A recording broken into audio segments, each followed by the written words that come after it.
বন্ধুরা, আজকে বানাবো পটলের ভর্তা। শীতের সবজির তো শেষ নেই, চারিদিকে সবুজ হয়ে থাকে, এতটাই ভালো লাগে।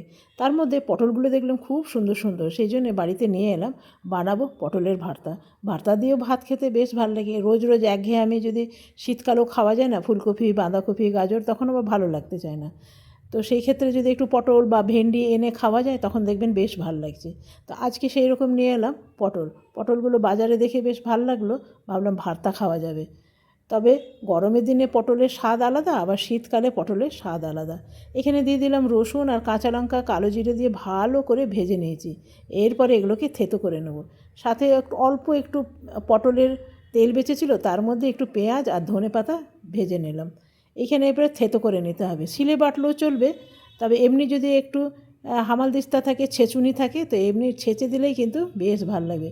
গরম গরম ভাতের সাথে যা ভাল লাগবে না, শীতকালে গরম গরম ভাত তো আমরা খেয়েই থাকি, আর শীতকালে গরম ভাতটা খেতেও ভাল লাগে।